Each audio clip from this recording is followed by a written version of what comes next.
Gilmar Mendes falou que a sessão não muda nada a vida de ninguém. Aí vem o presidente do Supremo Tribunal Federal e aparece em rede nacional, sentando na cadeira do plenário, presidindo uma sessão, chorando por causa deles. E eu pergunto, será que estão sentindo? E olha que Barroso foi só visto cancelado. Tem muita coisa por vir ainda. É claro que eles sentem, meu Deus.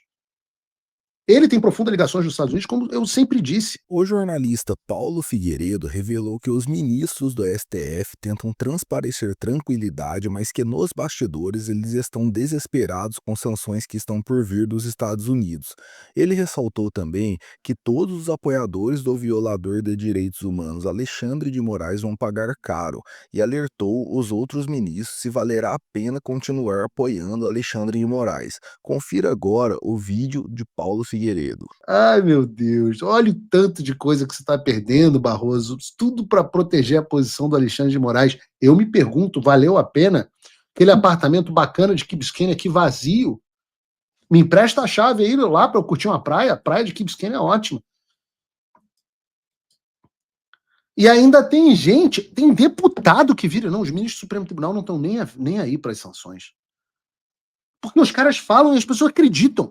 Uma das características meio loucas da direita é que a direita fala mal da velha mídia, mas acredita piamente em tudo que os caras dizem. E eu digo, nós chegamos, isso é cancelamento de vista, nem chegou no aspecto patrimonial ainda. As relações do Barroso, por exemplo, nos Estados Unidos, não são só econômicas. Tem esse apartamento em Key Biscayne, tem os filhos. Então, da próxima vez que alguém falar, não, sanção de visto não ajuda nada, e o Barroso, os ministros do STF não estão nem aí, lembre-se desse vídeo. E sobre isso, eu repito, fiquem de olho nos eventos da semana que vem. Cadê o tic-tac, Bruno? Ninguém vai ser pego de surpresa, porque o que não falta é tic-tac. O que não falta é posicionamento claro, não do Paulo Figueiredo, mas dos Estados Unidos. E podem ter certeza que muita coisa vai ficar pior para muita gente poderosa em Brasília e em São Paulo. Ora, vejam, Darren Beattie, que é o subsecretário, oficial sênior de diplomacia pública dos Estados Unidos, citou a fala do secretário de Estado Marco Rubio sobre as ações americanas que virão nas próximas semanas e acrescentou, prestem atenção nisso, estamos acompanhando muito de perto os acontecimentos no Brasil, particularmente aqueles relacionados ao ex-presidente Jair Bolsonaro. Na sequência, o Christopher Landau, que a essa altura já não preciso mais explicar quem é, porque ele virou figurinha carimbada aqui no programa, né? Mas ele é o vice-secretário, é o 02 da diplomacia, também publicou o seguinte post no X. A atual crise em nossas relações com o Brasil é uma boa oportunidade para reafirmar um ponto básico sobre a diplomacia que meu pai me afirmou há meio século, a família dele de diplomatas. Não é nosso papel como diplomatas dizer a outros países soberanos o que fazer, mas é nosso papel informar-lhes que suas ações podem e terão consequências. E aí ele cita um texto escrito pelo pai dele, que também foi um grande diplomata, como eu disse, que cita exatamente isso. E essas pessoas na velha mídia, no Supremo Tribunal Federal, esses jumentos da bancada do PT, ficam dizendo que os Estados Unidos estão fazendo uma violação da soberania nacional do Brasil, mas na verdade aqui o que está acontecendo é o famoso FAFO. O FAFO é uma sigla para Fuck Around, Find Out. Numa tradução direta, o sentido disso seria alguma coisa como se você é livre para ficar de sacanagem, mas também é livre para sofrer as consequências de ficar de sacanagem. Se fizer merda, você vai ver o que vai acontecer. O que os Estados Unidos estão fazendo em relação ao Brasil é alinhar a sua diplomacia para tratar o Brasil como o que ele está se tornando, uma ditadura latino-americana, como outras que nós temos aqui. E beleza, o violador de direitos humanos Alexandre de Moraes faz o que ele quiser, o Brasil é soberano, manda prender quem ele quer, ameaça quem ele quiser, manda a Polícia Federal na casa dele, manda de quem quiser. Agora, você não pode esperar que o ministro do Supremo Tribunal Federal faça tudo isso com o apoio das instituições e das pessoas que deveriam prendê-lo, e o Brasil continue a ser tratado como uma democracia. Não é e não será tratado como se fosse. Então, da mesma forma que o Brasil é livre para virar uma ditadura, os Estados Unidos são livres para decidir como lidam com essa ditadura. E o que os americanos estão fazendo é justamente isso. Estão mostrando ao Brasil que há consequências para as ações das suas atrocidades.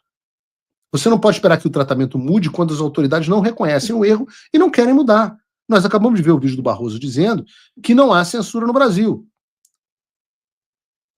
E tem essa nova do Gilmar também, assim, não há censura no Brasil. Vamos voltar a isso um momento. Peraí, não há censura no Brasil? O que explica minhas redes sociais eu estar na 8ª rede social?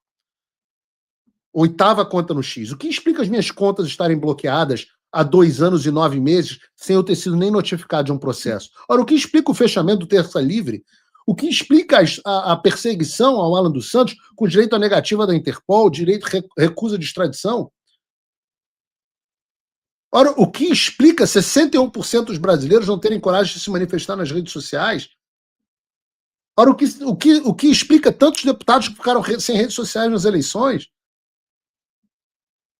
O que explica se não há censura? A expectativa do Barroso não há uma má compreensão, vocês não estão entendendo nada. Aí alguém vira e fala para ele, mas e esses casos? Não, esses casos, vejam bem, foi necessário para defender a democracia. Só que o louco, ele esquece que o Donald Trump passou 2 anos, igual a mim, mais 2 anos. O Donald Trump passou quase 4 anos, 3 anos e pouco, sem rede social, dizendo que as redes sociais dele eram uma ameaça à democracia. Então, vai tentar convencer o Trump do mesmo discurso que acusavam ele? Como que isso pode ser uma boa estratégia, meu Deus? Aí vem o Gilmar Mendes. Eu sempre digo, o Gilmar tá louco. Porra, eu vou comemorar muito o dia que o Gilmar for sancionado. Não vou aceitar impeachment de ministro do Supremo. Olha, isso parece país democrático para vocês? Um ministro da Suprema Corte desautorizando o Poder Legislativo e o próprio texto constitucional ao dizer que não vai aceitar que um dos seus seja responsabilizado pelos seus crimes? Se você não pode ter isso tudo acontecendo, sem ninguém fazer nada, e querer que o país ainda seja tratado como uma democracia.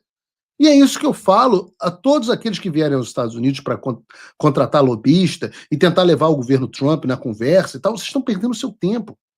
Ou o Brasil resolve seus problemas, isso começa com a anistia ampla, geral e restrita, ou vai continuar sendo tratado como a ditadura que se tornou. Não tem meio termo. O primeiro passo, que era pressionar o Mota, já foi bem sucedido. Agora você, empresário, que não quer ver nosso país sendo taxado em proporções ainda maiores, que não quer ver o nosso sistema bancário em risco, que não quer ver embargo, que não quer ver sanção, vá a Brasília e pressione os parlamentares para que apoiem a anistia. Esse é o único caminho para que o nosso país seja liberto e a gente não tenha que queimar a floresta inteira. Se você gostou desse vídeo, já deixa o like, se inscreve no canal e ativa o sininho para não perder nenhuma atualização. Compartilhe também com os amigos, porque aqui você fica sempre por dentro dos bastidores da política brasileira.